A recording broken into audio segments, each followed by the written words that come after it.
मैं आप सबका धन्यवाद देता हूं। अचानक आपको बुलाना पड़ गया और ये जानकारी हमारे लोगों को भी नहीं थी कि इस तरह की बात होगी।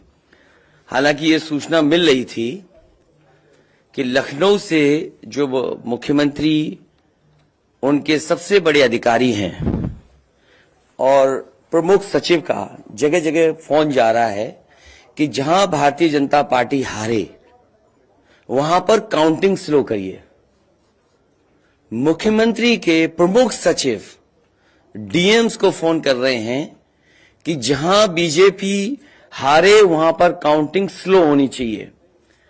और यही नहीं, अगर हम पिछला चुनाव देखें तो जो भारतीय जनता पार्टी की हार हुई है 47 सीटें ऐसी हैं जो 5000 के अंदर कम वोट में हुई हैं।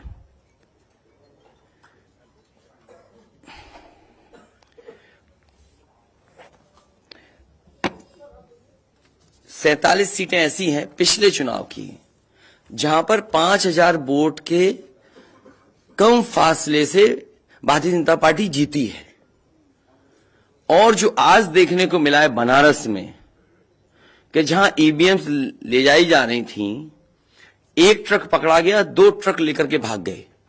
अगर सरकार चोरी नहीं कर रही थी, ये वोट की चोरी जो नहीं कर रही थी, तो कम से कम बताए कि एक गाड़ी रोक ली, पकड़ी गई, लाइव है, अभी भी हम लाइव देख सकते हैं। 2 गाड़ियां क्यों भागी? अगर कोई चोरी नहीं थी, प्रशासन ने, सिक्योरिटी ने इतना इंतजाम क्यों नहीं किया?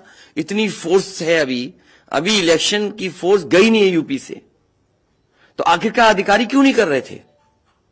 क्या वजह है कि बिना सिक्योरिटी, बिना इतने इंतजाम के ईवीएम्स जा रही हैं? और ईवीएम्स के बारे में ये मानना है कि किसी भी वेयर हाउस में रखी हो या किसी भी स्ट्रांग रूम में रखी हो, तो बिना प्रत्याशी के जानकारी के आप मूव नहीं कर सकते हैं। अगर आपको ईवीएम्स को मूव करना है तो कम से कम जो प्रत्याशी चुनाव लड़ रहे हैं उनकी जानकारी में होना चाहिए। और सोचिए, मुख्यमंत्री आवास से प्रमुख सचिव, मुख्यमंत्री जगह जगह फोन कर रहे हो और डीएम्स को बता रहे हो। ये घबरा गए उसी दिन जिस दिन अखबारों में कुछ जगह आया कि कहीं पार्क की सफाई हो रही है, कहीं घर की सफाई हो रही है। और आप में से वो लोग हैं जो जमीन पर घूमे, जो जमीन पर चुनाव चल रहा है, वो भारतीय जनता पार्टी के खिलाफ था, जनता के अंदर नाराजगी थी। ये जो कल एग्जिट पोल आए हैं, मैं एग्जिट पोल पर बोलना नहीं चाहता था, लेकिन जो एग्जिट पोल आए हैं वो कहीं ना कहीं परसेप्शन ये क्रिएट करना चाहते हैं कि हां भारतीय जनता पार्टी जीत रही है, जिससे वो चोरी भी करें अगर, वो भी ना पता लगे कि हां चोरी हुई है। इसीलिए अगर हमने वोट दिया है तो मैं अपने नौजवानों से, किसानों से और आम लोगों को कहूंगा कि उतनी हमारी जिम्मेदारी बनती है कि वोट को हम बचाएं। अगर वोट नहीं गिना जाएगा तो लोकतंत्र कहां जाएगा? और ये लोकतंत्र की आखिरी लड़ाई है। मैंने कई बार कहा कि उत्तर प्रदेश का चुनाव लोकतंत्र की आखिरी लड़ाई है। इसके बाद तो जनता को क्रांति करनी पड़ेगी, तभी बदलाव आएगा। इसलिए मैं अपने पार्टी के लोगों से और जो सच्चे ईमानदार, सच्चे सिपाही हों, सच्चे अधिकारी हों, सच्चे पत्रकार हों, कम से कम आगे आए और लोकतंत्र को बचाने के लिए खड़ा हों। और मैं अपनी पार्टी के लोगों से कहूंगा कि जब तक काउंटिंग न हो जाए तब तक कम से कम ये नजर रखें और लगातार निगरानी रखें कि कैसे वोट बचाया जा सकता है, कैसे जहां पर मशीनें रखी हैं कोई किसी का आना जाना ना हो। ये लोकतंत्र के लिए बहुत ही खतरे का समय है। जो दल हार गया, अब उसके बस में यही है जो अब करने जा रहे हैं। ये जितने कुछ एग्जिट पोल हुए हैं वो इसीलिए हुए हैं कि अगर वो चोरी भी करें तो शायद नजर ना आए। अब ईवीएम्स पकड़ी गई हैं, बहाना कोई ना कोई अधिकारी बताएंगे कि हम ईवीएम्स इसलिए ले जा रहे थे। आखिरकार फोर्स के साथ क्यों नहीं ईवीएम्स जा रही थी? ये तो ईवीएम की एक बनारस की जो अभी भी लाइव चल रहा है वो घटना है। बरेली में एक स्ट्रांग रूम से बाहर नगर पालिका की कचड़े की गाड़ी में, जिसका नंबर UP25 DT 9166 में 3 बक्से सील पकड़े गए, जो सील बक्से थे। एक बक्से में सादा बैलेट पेपर था तथा 2 बक्से में मोहरें, रजिस्टर तथा सील करने वाला सामान था। करीबन 500 बैलेट पेपर पकड़े गए। इसी तरह सोनभद्र का है कि सोनभद्र में भी बड़े पैमाने पे चीजें पकड़ी गई। वो भी लोग समझ में आ गया तो उन्होंने देखा, SDM को रोका। SDM घोरावल जनपद सोनभद्र में खाली मत पर अपनी गाड़ी से पॉलिटेक्निक कॉलेज ले जाते हुए पकड़े गए। क्या सफाई देगी सरकार? इसीलिए मैंने कहा प्रमुख सचिव मुख्यमंत्री आप जानकारी कर लें। अगर आपके DMs कोई जानकार हैं, उन्होंने खुद बताया है कि वहां से लखनऊ से फोन आ रहे हैं कि जहां पर भारतीय जनता पार्टी हार रही हो वहां पर काउंटिंग स्लो हो और रात तक काउंटिंग लेकर के जाइए।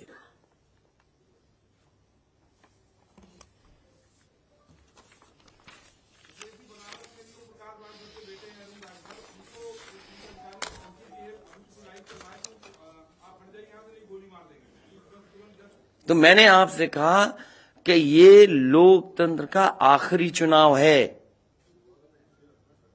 इसके बाद तो जिस तरीके से आजादी के लिए लड़ाई लड़ी गई थी उसी तरह की हमें और आपको क्रांति करनी पड़ेगी। मैं तो अपने नौजवानों से अपील करूंगा कि जहां किसान इतने साल बैठे रहे तब सरकार झुकी।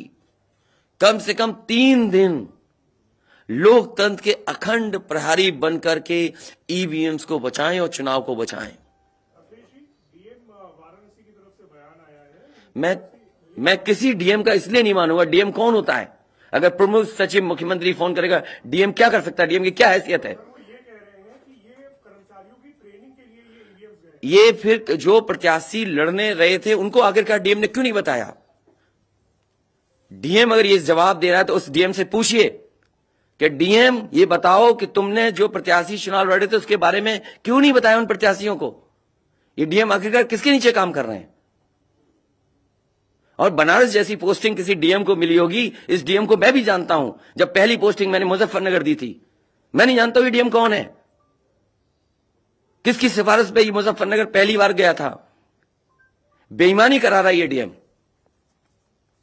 और जवाब ये DM का कि ट्रेनिंग के लिए जा रहे हैं। तो आखिरकार पॉलिटिकल पार्टीज को क्यों नहीं जानकारी दी? क्या जवाब है उनके पास इसका? और जब बाकायदा गाइडलाइन लिखी हुई है यहां पर कि आप EVMs का मूवमेंट नहीं कर सकते, आप कैसे EVM का मूवमेंट कर रहे हैं? आप पूछिए जो दिया बयान। अरे भाई मैं तो कह रहा हूं किसी आपने जो पॉलिटिकल चुनाव लड़ रहे हैं उनके बारे में क्यों नहीं बोल रहे हैं आप? और आप भी DM की बात को मानते हो। वो वर्जन इसलिए बोल रहे हैं क्योंकि सरकार एक भाषा बोलेगी, ऊपर से नीचे तक भाषा एक बोलेगी। आप बताइए जब समाजवादी सरकार का चुनाव था, इलेक्शन कमीशन ने जो शिकायत की उस अधिकारी को हटाया गया? आज इलेक्शन कमीशन ने किसी अधिकारी को हटाया हो? एक अधिकारी अगर इलेक्शन कमीशन हटाया हो तो बता दो। मुझे कोई उम्मीद नहीं। इसीलिए मैं कह रहा हूं कि लोगों को लड़ना पड़ेगा। अगर लोकतंत्र बचाना है तो कहीं ना कहीं तैयारी करनी पड़ेगी लोकतंत्र बचाने के लिए। जो गाइडलाइन है, आज जो बैलेट पेपर पकड़े गए हैं सोनभद्र में, जो बैलेट पेपर पकड़े गए हैं आपके बरेली में, जिस तरह EVMs को ले आया जाता है, ये सवाल बड़ा है। अधिकारी वही भाषा बोलेंगे जो उनको बोलने के लिए सरकार कहेगी। वो नहीं चाहते कि ओम प्रकाश राजभर जी क्या भूल गए? इलेक्शन कमीशन याद नहीं है? ओम प्रकाश राजभर जी नॉमिनेशन के लिए गए, इनको अपमानित नहीं किया गया? क्या प्रशासन कार्रवाई कर रहा था? स्वामी प्रसाद मौर्य जी के साथ क्या व्यवहार हुआ? कोई भूल जाएगा इन बातों को? और चुनाव भर में क्या भाषण दें, क्या भाषा का इस्तेमाल था? हर जगह डराने का काम जनता को। ये अलग बात है। कम से कम इलेक्शन कमीशन को ये देखना चाहिए, खुलेआम जनता देख रही है, आज के जमाने में लाइव है कि किस तरीके से EVMs को ले आया जा रहा था। चुनाव आयोग को सबसे पहले जिलाधिकारी बनारस पे कार्रवाई करनी चाहिए कि आखिरकार उसने किसी को कॉन्फिडेंस में क्यों नहीं लिया। अगर मशीनें जा रही थी तो प्रत्याशियों को क्यों नहीं बताया गया? पॉलिटिकल पार्टीज को क्यों नहीं जानकारी दी गई? अगर ये गाइडलाइन में है कि नहीं है इलेक्शन कमीशन के? आप ईवीएम्स को एक जगह से दूसरी जगह मूव करा रहे हैं, आखिरकार इसके लिए जिम्मेदार कौन है? आप ईवीएम लेके जा रहे हैं, अब 2 दिन की बात है, काउंटिंग होनी है।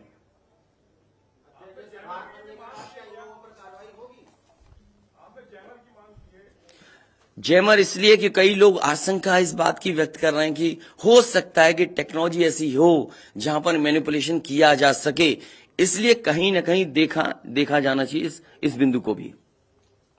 भारतीय जनता पार्टी के नेता लगातार कह रहे हैं कि ओम प्रकाश राजभर हो, स्वामी प्रसाद मौर्य हो, संजय चौहान हो, या यूं कहें कि आपके साथ जो लोग आपके चुनाव में आपके साथ आए, आपके साथ चुनाव लड़े, उनको चुनाव नहीं जीतने देंगे, उनको चुनाव किसी भी कीमत पर हम हराएंगे। तो यही तो तरीका है, जो लड़ रहे हैं उनके बेटे ही तो लड़ रहे हैं चुनाव, जहां की ईवीएम्स पकड़ी गई हैं। और भविष्यवाणी एग्जिट पोल में कैसे आ सकती है? पॉलिटिकल लीडर्स जो बातें कहें, सत्ता के लोग बैठे हुए, वो एग्जिट पोल में कैसे दिखाई दे रहा है? प्रशासन और सरकार की जो चोरी है, इसमें एग्जिट पोल के टेलीविजन चैनल शामिल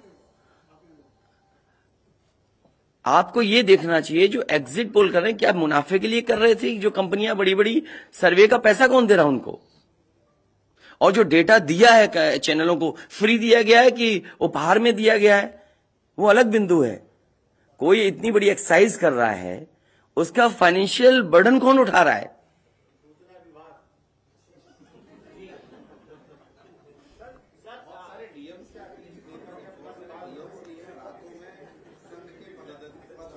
ये तो बातें, ये सच कह रहे हैं आप। जो बात, ये जो सवाल के रूप में जानकारी दे रहे हैं, ये सच्चाई है। जो आप सवाल के रूप में दे रहे हैं, ये सच्चाई है। आप बताइए, इनके साथ गलत व्यवहार हुआ, क्या कार्रवाई की प्रशासन ने? वीडियोज हैं सबके। जब ये नॉमिनेशन के लिए गए आप, क्या वीडियो अवेलेबल नहीं है? क्या कार्रवाई हुई उसमें? स्वामी प्रसाद मौर्य जी के ऊपर जो अटैक हुआ, उसमें क्या कार्रवाई हुई? मेरे क्षेत्र में जो प्रत्याशी चुनाव लड़ने आया, तो उसने अपने आप अपनी गाड़ी तोड़ी, अपने आप गाड़ी तोड़ी खुद की, और आरोप लगाए समाजवादियों पर।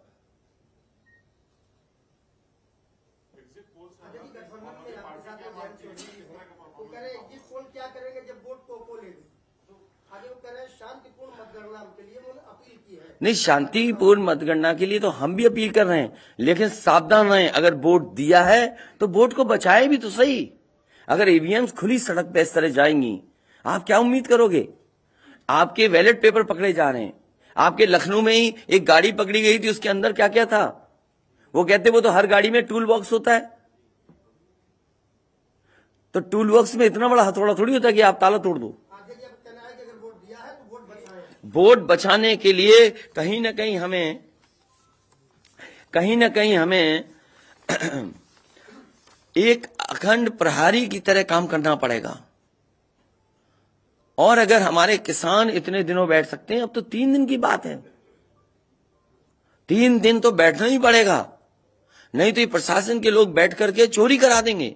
और मामूली चोरी है वोट की, ये लोकतंत्र के साथ है। लोगों को ये भूलना नहीं चाहिए आपके पड़ोसी देशों में क्या हो रहा है।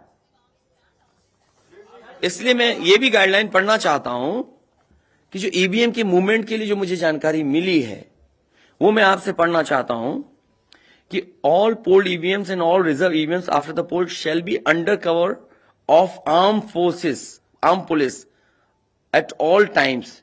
Reserve EVMs should also be returned at the same time when the polled EVMs are returned at the receipt center. Reserve EVMs shall not be kept in the strong room meant for polled EVMs. They shall be kept in another strong room meant for keeping reserve EVMs. It must be ensured that all reserve EVMs are also deposited in the strong room meant for reserve EVMs at the same time when the polled EVMs are deposited in the strong room meant for the polled EVMs. तो EVMs के लिए बिल्कुल clear कहा गया है कि कैसे क्या होना है। और वही जांच भी कौन करेगा? अगर डीएमई जांच करेगा तो क्या उम्मीद करोगे आप उसके लिए? इसके आगे जो पॉलिटिकल पार्टी हम तय करेंगे क्या करना है। अगर हमें कोर्ट का भी सहारा लेना पड़ेगा, लेकिन उससे पहले हम अपने पार्टी के कार्यकर्ता नेताओं और जो हमारे सच्चे पत्रकार, सच्चे पुलिस फोर्स में लोग हैं या वो लोग हैं, उनसे भी मेरी अपील होगी कि कम से कम लोकतंत्र को बचाने के लिए आगे आए। कोर्ट से पहले मैं आप लोगों के माध्यम से अपील करना चाहता हूं, ऐसे तमाम लोग जो लोकतंत्र को बचाना चाहते हैं वो कम से कम आगे आए।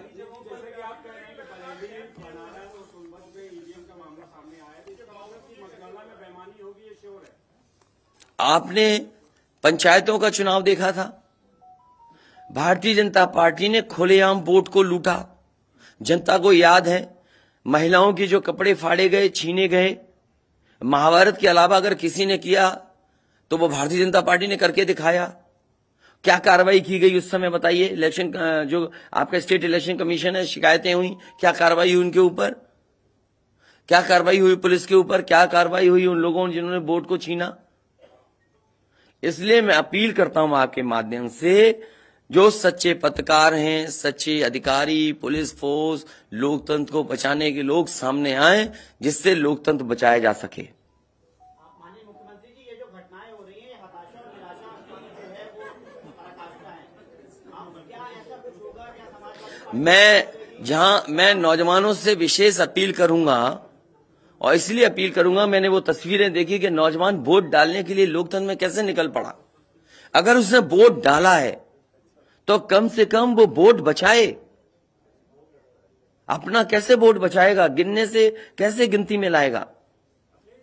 और ये कोई ये मामूली घटना नहीं है।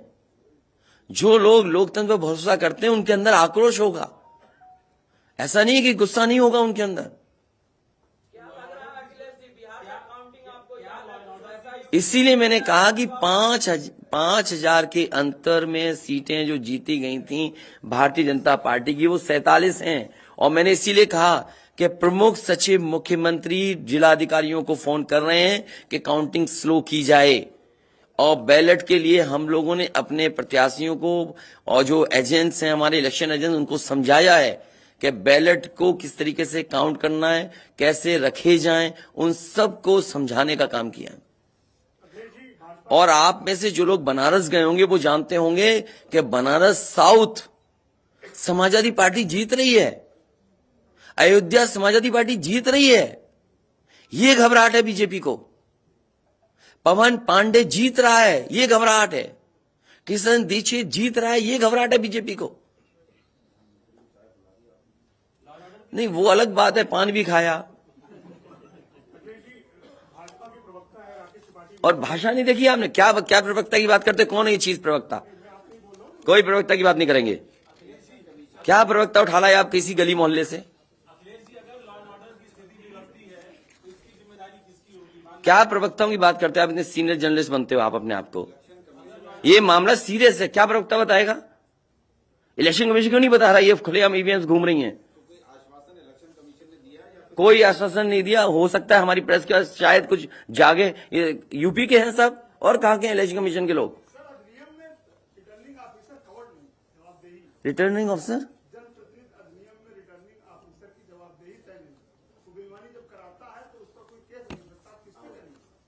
अब ये तो हमें भी जानना पड़ेगा कि क्या करें। इसीलिए मैंने कहा कि हम तैयारी से रहिए। ऐसे तो किसी पे कार्रवाई नहीं कर सकते। हाँ, जिम्मेदारी तो अच्छा इलेक्शन कमीशन की जिम्मेदारी है कि निष्पक्ष चुनाव। इतना बड़ा कमीशन हम क्यों कह रहे हैं कि इलेक्शन कमीशन की जिम्मेदारी है? क्यों उसको इंडिपेंडेंट बनाई गई ये बॉडी? ये सब जो आपके माध्यम से हो रहा है वो सब लाइव है। जो ये चीजें हो रही हैं सब लाइव है, सब शिकायतें की जाएंगी, सब देंगे। अभी तो अभी कहो तो अभी लाइव दिखा दें। जब आपको बुलाया है, मैंने तकलीफ दी आपको, इसके बाद हम लोग अपना लिखेंगे।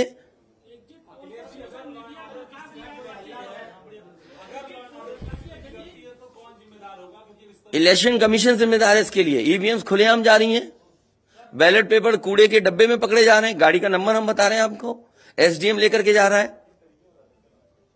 और मैं तो कहूंगा कि चुनाव हमारे जितने भी समाजवादी लोग हैं कानून व्यवस्था को मानते हुए शांतिपूर्ण रहें, लेकिन जिम्मेदारी सरकार की भी तो है।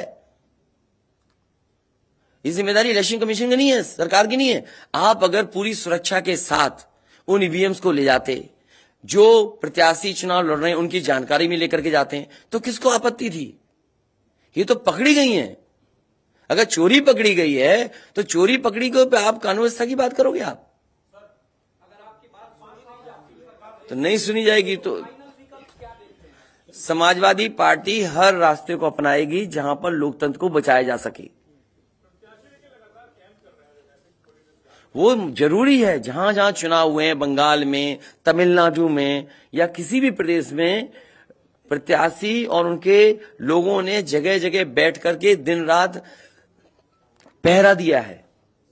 अखिलेश जी, निष्पक्ष तरीके से अगर चुनाव होता है तो समाजवादी पार्टी कितनी सीटें आने की उम्मीद है? मैं अभी भी कह रहा हूं, टारगेट हमारा फिक्स था। हमारा गठबंधन 300 के करीब पहुंच जाएगा।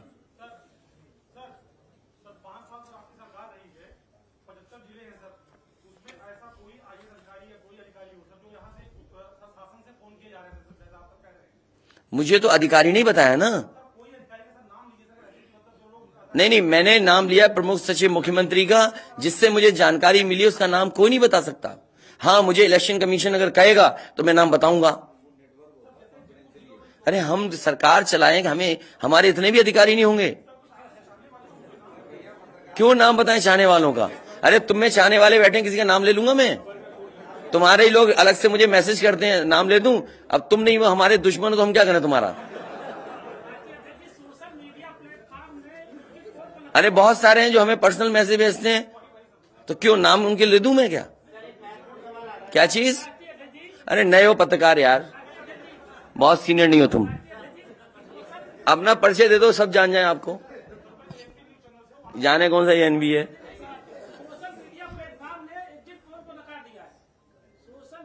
इसीलिए मैं कह रहा हूं आपसे कि एग्जिट पोल है कि जो चोरी करी जाए उसको ढका जा सके।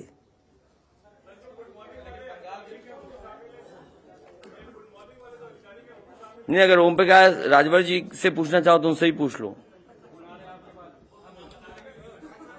केवल ईवीएम पर, क्योंकि इनकी विधानसभा का मामला है, इनकी विधानसभा का इशू है।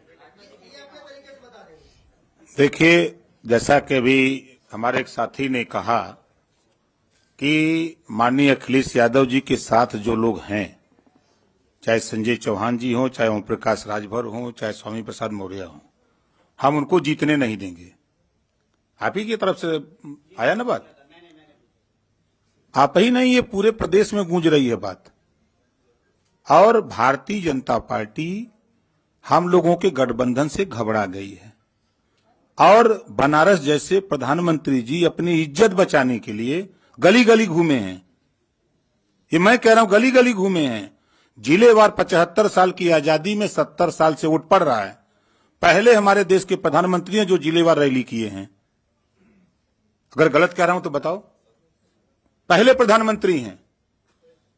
और पहली बार मैं देख रहा हूं इतनी बड़ी दुश्मनी। मैं उसी दिन कहा था जिस दिन नामांकन के समय जिलाधिकारी और वहां के कमिश्नर की मिली भगत से जब 3 लोगों की एंट्री है नॉमिनेशन कक्ष में, तो सैकड़ों गुंडे वहां कैसे पहुंच गए? पहले सवाल वहीं खड़ा होता। उसी दिन मैंने कहा था आप लोगों के सामने पेश करके लखनऊ कि डीएम बनारस और कमिश्नर के होते हुए निष्पक्ष चुनाव नहीं हो सकता। आज खुलासा हो गया। जब चुनाव आयोग की गाइडलाइंस है कि चाहे खाली ईवीएम हो, चाहे कोई ईवीएम, अगर वहां स्ट्रांग रूम से निकालना है तो वो वहां चुनाव लड़ने वाले उम्मीदवारों को सूचना दे, तब उसके बाद वो वहां से ले जा सकता। और प्रशासन की निगरानी में। और 3-3 गाड़ियां भाग रही हैं। शायद हमारे लोग वहां नहीं होते। 2 गाड़ी तो चली गई, एक गाड़ी जबरी जब खड़ा हो गया, किसी तरह जान बचा के तो रोका, तुरंत उसके चारों टायर का हवा निकलवा दिया हमने। निकालो नहीं तो ये भी ढकेल के लेके चले जाएंगे। वही देखिए, दिख रहा है ना इतनी ईवीएम मशीनें कैसे वहां आई। सवाल तो इस बात का है। तो देखिए, वहां के जिलाधिकारी और कमिश्नर जो वहां हैं, इन पे हमारा खुद भरोसा नहीं है। और जाको राखी साइया मार सके न कोई, बाल न बांका कर सके बैरी जग सारा हो। 10 मार्च को 10 बजे देख लीजिएगा। पहले राउंड की जब बैलेट पेपर की गिनती होगी, पहले चक्र की, तो समाजवादी पार्टी गठबंधन का रुझान जो आएगा वो 400 सीटों का आएगा। 400 से भी ज्यादा आ सकता है। आपके सामने 10 को देखिएगा, रुझान जो बैलेट पेपर का आएगा वो 400 से भी ज्यादा आएगा। लेकिन भारतीय जनता पार्टी घबराहट है। वो लगे हैं कि ईवीएम से हेरफेर कर देंगे, तो हम लोग भी वहां लगे हैं ईवीएम ठीक करने में। हम लोग भी घेर ही लिए हैं, नहीं थे तो लेके भागी गए थे। तो इनसे हम लोग डरने वाले नहीं है। हमारे गठबंधन के सभी नेता कार्यकर्ता, हमारे सभी साथी लगे हैं, पूरी किलेबंदी है। जो भारतीय जनता पार्टी की सोच है, ये एक कदम चलते हैं तो हम 10 कदम आगे निकल के चलते हैं। हम इनको 3 साल पहले ही बता दिया कि सत्ता से बेदखल करूंगा। आप लोग भी नहीं मान रहे थे कि मान रहे थे? नहीं मान रहे थे। और आज प्रश्न खड़ा हो गया ना। मैंने कहा 27 अक्टूबर 2021 को कि माननीय अखिलेश यादव जी को मुख्यमंत्री बना के दिखाऊंगा, और 10 मार्च को देखिएगा जब टीवी पे चलेगा आप लोगों की स्क्रीन पर, तब समझ में आ जाएगा सबको। यही हताशा और निराशा है कि ईवीएम जो है ये इधर उधर कर रहे हैं, लेकिन कुछ कर नहीं पाएंगे। हम लोग भी अलर्ट हैं।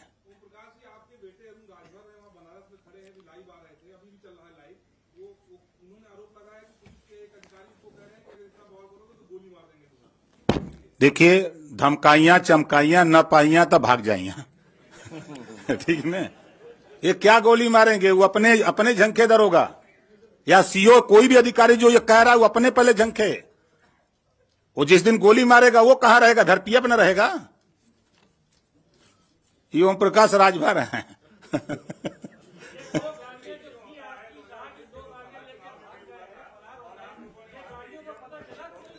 भैया मेरे, हम लोग तो एक घेर के रखे, दो तो वो भी किसी तरह, वो हमारा आदमी आगे खड़ा वो मार देता, धक्का मर जाता, लेकिन वो भी ढीठ था। अब जाति का ठाकुर था, यो बात है। हेमंत सिंह नाम है। अब वो लौट गया, वही कहे चढ़ा दो गाड़ी। और जो गाड़ी रुकी तब तक उसके साथ 4 लोग थे, तो पहले साइकिल से गाड़ी का हुआ निकाले कि कहीं ठेल के आगे न बढ़ा दें, तब जाकर के ईवीएम का खुलासा हुआ है। साहब पूरी होगी, आप देखिएगा ना। आप लोग चिंता मत करिए, चिंतन करिए। अरे यार तुमने आप जब कह दिया, इससे ज्यादा कह सकते हैं? तुम भी ऐसी बातें कर रहे हो भाई। जब कह दिया ये बातें, हाँ?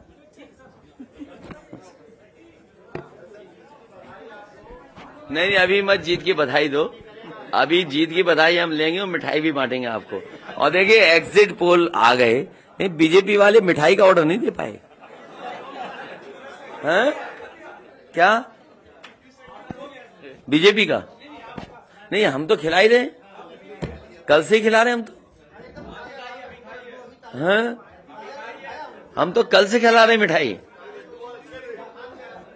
और ये लाइव फिर दिखा दो। अभी लाइव चल रहा है ना। बताइए, अगर अभी तक लाइव चल रहा है, पिछले कितना टाइम, आधा घंटा 45 मिनट हो गया, उससे ज्यादा टाइम हो गया, अभी तक प्रशासन वहां पर अपनी मशीनें लेने नहीं आया। आप सोचिए आप, तो इसका मतलब यह है कि वो डरे हुए हैं कि चोरी कर रहे थे, पकड़ी गई।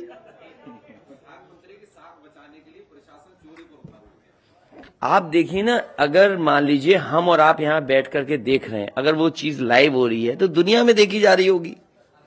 उनको परवाह ही नहीं है कि मशीन कौन ले जा रहा है, ले जाने दो। अभी लाइव हो रहा, सोचिए कितनी इतना समय है। इसमें प्रशासन जाता, बातचीत करता, नहीं ले जाए ईवीएम्स।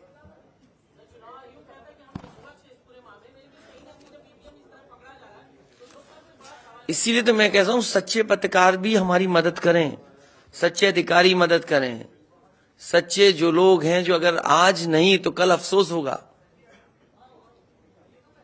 इसीलिए जो लोग लोकतंत्र बचाना चाहते हैं वो सब आगे आए।